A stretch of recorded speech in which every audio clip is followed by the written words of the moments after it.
Okay, so just a quick video about landing, launching.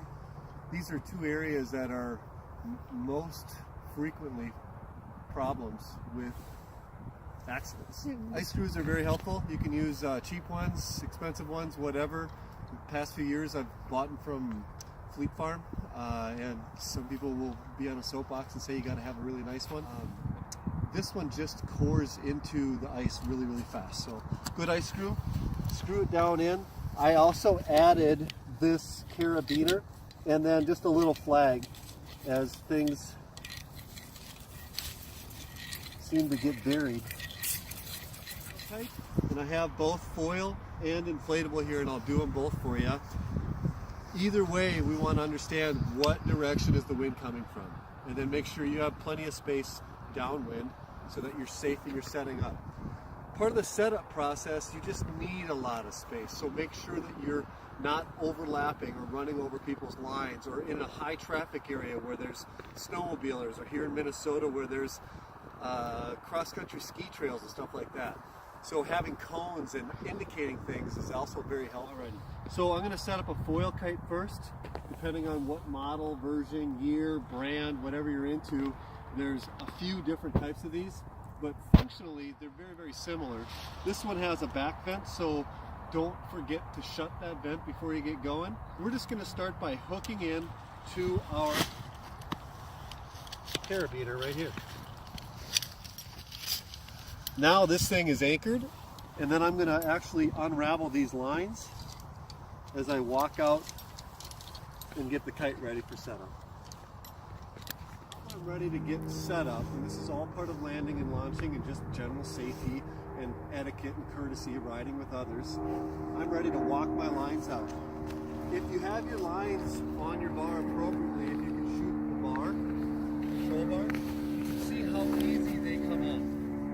Down at the end of our lines, I am straight downwind for this setup right here. Not a lot of wind today. Hopefully we'll be able to make something work.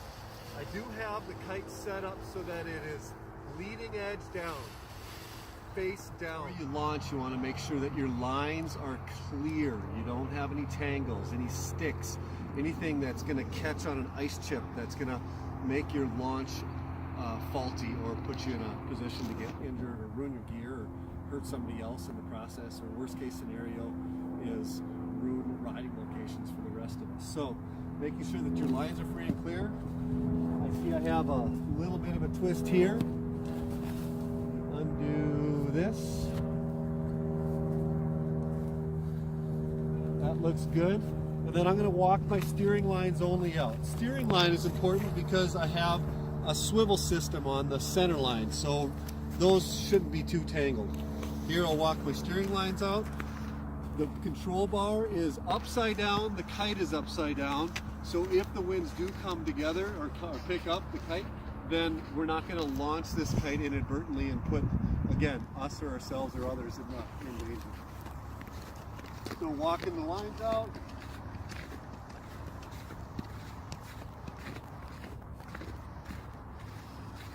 That looks good and clear. This looks good and clear. And then tuning the kite. Looks like today's winds are light, so I'm probably going to make an adjustment so that I have most available power as possible. That means flipping my bar and lines over. And on this kite, it's bringing this back strap all the way into what I use is this carabiner. It's oversized carabiner. I think it was a couple of dollars. So now the kite is, the brakes are on, it's prepared to be launched in the proper position with red on the left. The final thing that I need to do is pull my trim strap in. The trim strap is what depowers the kite even further. So landing and launching safely, always use your trim strap. Always use your trim strap. Always use your trim strap. Reduce the power. Trim strap can reduce the power. Let's start off with reduce power and then add power as we need. So I'm going to set this about half for this kite. Finally, I flipped my kite. On light winds, we could do a launch off straight down wind. It's called a hot launch. Stronger winds, meaning if it feels or if you're worried it's too powerful, then we want to bring off the kite off to the edge of the wind window. Less power, just basically enough power to bring the kite up. As long as you're continuing to be safe. Depower, connecting your leash, and then adding power as needed, making sure you have plenty of space to perform this, okay? All right, let's see what happens here when we connect up here. I'm going to keep my brake system on.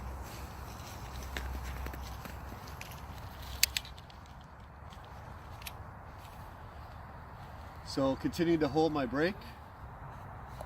I'm going to use my safety leash. Kite is now right side up, which is red on the left. Red on the left is universal for nautical needs as well as understanding right of way. I'm going to connect in. Now I am ready to actually fly this kite, ensuring that my trim line is depowered so that if the winds do pick up, this is the least amount of power, and then I will add power as I need. When I'm ready to land the kite, you could do a couple of things. If you're by yourself, this technique for this style of kite is most effective. Pulling the brake line. Pull the brake line and look at the kite fall out of the sky. Once the kite is down, if it's leading edge down, don't pull your brake line, otherwise it's going to launch again. If it's leading edge up, then keep pulling your brake line. Okay, for launching, landing the kite on the edge of the wind window, we can bring the kite slowly down. If you're landing somebody's foil kite, for this kite, you would grab the white wingtip and then let the kite fall downwind. But you hold that white wingtip upwind. Bring the kite to the first landing spot.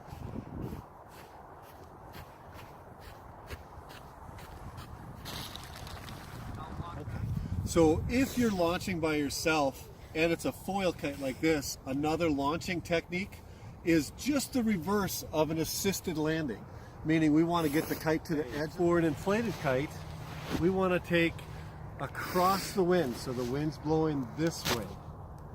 Actually, the sun's setting, so that's the sun setting in the west, the wind is blowing from the west, not a lot of wind. Use our anchor again like we showed earlier, so all the lines and everything is secure and connected. Depower your trim, right, so that you have less of a chance of getting powered up, less of a chance of accidents. Bring the kite off on the edge of the wind window.